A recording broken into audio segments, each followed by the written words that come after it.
लेकिन सबसे गौरववादी, सबसे आत्मसम्मान वाली बात है कि ये एक मैंने ऐसा आंदोलन देखा है, ऐसा जज्बा देखा है तो बहुत बड़ा चला, कई दिनों चला, कई यात्राएं हुई, इसके बावजूद मैंने किसी ने चंदा इकट्ठा करने का या पैसा इकट्ठा करने का नाम नहीं किया।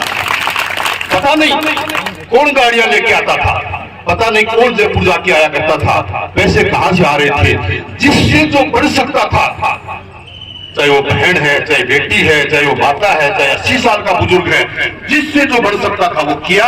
और आज कोई भी बात नहीं है कि इसमें इतने पैसे लग गए, इतने पैसे लग गए। इसलिए मैं भी इस आंदोलन की संघर्ष समिति को और इनके करने वालों को प्रणाम करता हूं, नमन करता हूं। एक चीज और जो मेरे सामने आदरणीय बैठे हैं, मैं उनको निवेदन करना चाहूं, क्योंकि मैं इसे पूरे प्रोग्राम को, पूरे संघर्ष को, एक दिन का संघर्ष नहीं था, हम लोग तो एक दिन में अपनी शक्ति दिखा के आ गए थे।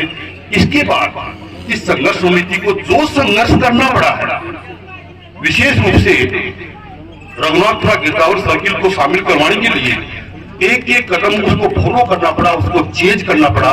मैं उसके लिए इस सारी टीम को बहुत बहुत इस समूह की ग्रामीण धरती से साधुवाद देता हूं, नमन करता हूं। आज जश्न का दिन है, आज गौरव का दिन है।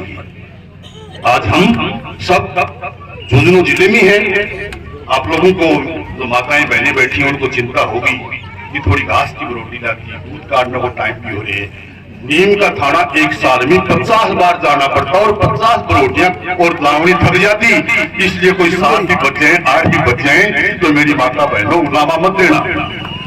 आज का ही तो दिन है, आज तो जीत का दिन है, जश्न का दिन है, इसलिए आप थोड़ा धैर्य रखें। एक दो चीजें मैं और आपसे निवेदन करना चाह रहा हूं। जैसा कि मास्टर जी ने बताया भी कि हमारे विधायक, हमारे जनप्रतिनिधि श्रीमान राजेंद्र सिंह जी गुड्ढानी, मैं तो समझ सकता हूं क्योंकि उनको मैं बहुत सुनता हूं कि वो आपके साथ झूठ पे झूठ और पाखंड के पाखंड क्यों किए जा रहे थे। आपको कुछ नहीं सुनना। 4-5 दिन पहले नीम का थाना जिले का उद्घाटन हुआ है, वहां क्या बोला है आपको समझ में आ जाएगा कि वो और उनके लोग ये ऐसा षड्यंत्र क्यों कर रहे थे। क्या बोला? नीम का थाना मेरी मंडी है, नीम का थाना मेरा घर है, मेरा झुंझुनू से क्या लेना देना, इसलिए मैं तो नीम का थाना जिला बनाने के लिए प्रयास कर रहा था। वो वहां जो बोला वो तो राजनीति की मजबूरियां होती है, हम लोग तो राजनीति की मजबूरियां है। और नीम का थाना उनका घर है तो वो जाए ना गर्मी, हमें क्यों मिसगाइड कर रहे थे। आदरणीय मंच उस सम्मुख बैठे मेरे साहसिक लोगों को मैं 2 मिनट में समझ करना चाह रहा हूं इस बात को कि उन्होंने किस तरह से षड्यंत्र किया।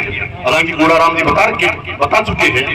सबसे पहले यहाँ है या नहीं है, मैं पत्रकार बंधुओं को नमन करता हूं यहाँ से कि उन्होंने सबसे पहले ये बात उजागर करी कि यहाँ तो कोई बड़ा षड्यंत्र चल रहा है, ये झूठ बोल रहा है, ये उदयपुरवाटी उपखंड को नीम का थाना में मिलाने के लिए सिफारिश पत्र जारी कर चुका है। मीडिया पर सिफारिश पत्र आया, आवाज बदल दी, बावड़ा समझते हैं जनता को, हम सबको पागल समझते। मुझे दुख इस बात का है। मत राजनीति में मत लेते हैं, राजनीति में अलग अलग विचारधाराएं होते हैं, लेकिन पब्लिक को पागल समझना या हमेशा मूर्ख बनाने की प्रयास करना प्रजातंत्र में पाप है, और वो पाप उन्होंने लगातार किया। क्या बोले दूसरी बात, सुशील मोदी तो विधायक है, मैं मंत्री हूं, मेरा अशोक गहलोत मूड देख के बात करते हैं। कोई जिला नहीं बनेगा और बनेगा तो उदयपुरवाटी जिला बनेगा। ऐसा झूठ उन्होंने क्यों बोला हमसे? मैंने वोट नहीं दिए और किसने दिए होंगे, उनके वोट से आप विधायक बने हैं, लेकिन वो पागल समझते हैं। फिर एक ऐसी टीम तैयार की थी, आपकी शक्ति को विभाजित करने का प्रयास किया। अरे जिलों का निर्माण राम मुबाया कमेटी करवा रही है, फैसला राजस्व मंत्री को करना है, मुख्यमंत्री को करना है, और आप और आपके आदमी वित्त सचिव के साथ फोटो खिंचवा करके वायरल कर रहे हो और हमें बता रहे हो, हमारी आंखों में धूल झोंकने का प्रयास कर रहे हो कि हम तो जिले के लिए प्रयासरत हैं। ऐसा उन्हें नहीं करना चाहिए था, बल्कि उन्हें तो ऐसा ही करना चाहिए था। मैं माफी चाहता हूं आप लोगों से, क्योंकि वो तो इसी काम के लिए बने हैं, झूठ पे झूठ। लेकिन मैं 2 लाइनें आपसे अर्ज करना चाह रहा हूं कि झूठ का प्रतिरोध भी किया करूं। मेरी क्षमता अनुसार झूठ होती है, मैं बिना जोखिम की परवाह किए उस झूठ का मैं विरोध करता हूं, क्योंकि जो झूठ के लिए वाह करते हैं, जो झूठ के लिए वाह करते हैं, वही उसी क्षेत्र को एक दिन तबाह करते हैं, तबाह कर देते हैं उस क्षेत्र को। हम लोगों को समझना चाहिए, एक पूरा मैकेनिज्म खड़ा कर रखा है, पूरी मशीनरी खड़ी कर रखी है कि झूठ बोलना है। 4 लाइनें और याद आ गई, मुझे माइक नहीं देना चाहिए था, ये दिया तो मुझे माफ करना। 2-4 मिनट के लिए और 2-4 मिनट के लिए और देखो कैसा दरबार है गिरावट। ये लाइन उन तक पहुंच जानी चाहिए। बोलना प्रोफेसर राम कुमार सिंह बोल रहा था, ये बताऊंगा कि झूठ बोली। महाझूठे ने झूठे से कहा, महाझूठे ने झूठों से कहा। कहते हैं ईमानदारी से कहता हूं, मैंने जो रुपया ले लिया वो लौटाया नहीं, 1 रुपया भी। ये कौन सी ईमानदारी है? आप बताओ, ये कौन सी ईमानदारी है कि मैंने सामान जो खरीद लिया, मन से बोलते हैं, उसका 1 रुपया नहीं दिया, ये दुकानें सारे उजाड़ देंगे। इस प्रकार से आप क्षेत्र के अंदर क्या संदेश देना चाह रहे हैं? महाझूठे ने झूठों से कहा सच बोलो, महाझूठे झूठों से सच बोलो। नेताजी का ऐलान हुआ है, सच बोलो। घर के अंदर झूठ की मंडी है, घर के अंदर झूठ की मंडी है, और दरवाजे पर लिखा है सच बोलो। क्या फायदा दरवाजे पर लिखा होगा? उस झूठ को पहचानना होगा, उस पाखंड को पहचानना होगा। और मैं एक निवेदन और करना चाह रहा हूं मेरी माताओं और बहनों से। मैं रिटायर हो गया, अन्यथा तो मैं कॉलेज की लड़कियों के बीच में जाकर के बात करता। अब वो उस मंच का मैं दुरुपयोग नहीं करना चाहता। गुड्डा साहब, आपका भी किसी का भी इस मंच का कभी ध्यान नहीं गया। मैं आपको एक नई बात बता रहा हूं।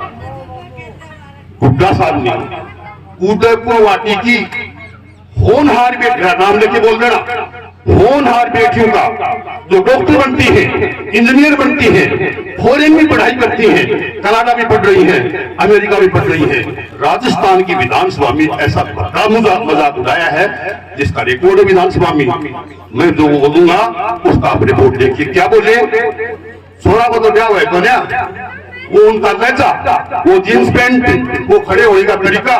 मैं प्रोफेसर हूं, वैसी नकल नहीं करना चाहता, लेकिन आप लोग उनकी इमेज, उनका चित्र ध्यान में लीजिए कि वो कैसा बोलते होंगे।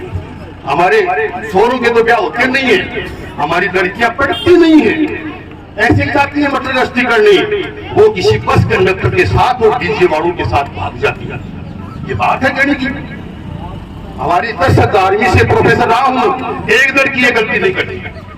हमारी मेडिकल हॉस्पिटल, हमारी इंजीनियरिंग कॉलेजेस, हमारी मिलिट्री, हमारी सेना अकेली लेकर के चरित्र के साथ जिक्र के वो बच्चियां जो हैं वो काम कर रही हैं, पढ़ रही हैं, अपना नाम रोशन कर रही हैं। वो सब उनको ध्यान नहीं आया। उनको ध्यान आया तो 10,000 में से एक लड़की गलती करती है। ये विधानसभा का बयान है, चौधरी साहब, विधानसभा में उन्होंने ये बोला है कि हमारी लड़कियां पढ़ती नहीं है, हमारी लड़कियां डीजे वालों के साथ और प्राइवेट बस कंडक्टर के साथ भाग जाती है। बेटी बेटी की इस तरह से इज्जत कोई इस तरह से विधानसभा में उछालता है? पूछना आप लोगों से, लेकिन वो बोलेंगे। और मैं तो इसलिए आया हूं आप लोगों के सामने, पॉलिटिकल आदमी नहीं हूं बिल्कुल भी, और भाषण देने का भी आदमी नहीं जाता, लेकिन ये सब कहना इसलिए जरूरी है कि उस आदमी की जुबान का करना बहुत जरूरी है। कुछ भी बोलता है, किसी भी जाति के लिए, किसी भी वर्ग के लिए किसी को अधिकार नहीं है। न मुझे अधिकार है, और न प्राइम मिनिस्टर को अधिकार है, और न किसी विधायक को अधिकार है कि किसी का भी मान वर्तन करे। वो उसके यहाँ ठहरता है, वो उसके यहाँ ठहरता है। ये लेवल है मैंने का, तो मैं क्यों बोल रहा हूँ? अब की बात स्कूल भी अंतिम लाइन बोल रहा हूँ, ध्यान से सुनना। उसके बाद में ब्राह्मण को दूंगा, बोलने के लिए तो बहुत कुछ है, लेकिन मैं इस मंच का दुरुपयोग नहीं करना चाहता। तो मेरा ईमान और हम सबका ईमान एतबार बोलता है मेरा ईमान, मेरा एतबार बोलता है, मेरी जुबान से परवरदिगार बोलता है। तेरी जुबान कतरना बहुत जरूरी है, तेरी जुबान कतरना। और फिर तो अगली लाइन आई है, तेरी जुबान कतरना बहुत जरूरी है, तुझे मर्ज है कि तू बार बार बोलता है, बार बार वही भाषा। अब बताओ तालियां नहीं जानी चाहिए। तेरी जुबान कतरना बहुत जरूरी है, तुझे मर्ज है कि तू बार बार बोलता है, और काम तो तेरे को शायद कुछ आता ही नहीं, और काम तो तेरे को कुछ आता ही नहीं, लेकिन तू झूठ बहुत बेशर्मी से और बहुत शानदार बोलता है, बहुत शानदार बोलता है। संघर्ष समिति को और उपस्थित ग्रामवासियों को बहुत बहुत धन्यवाद।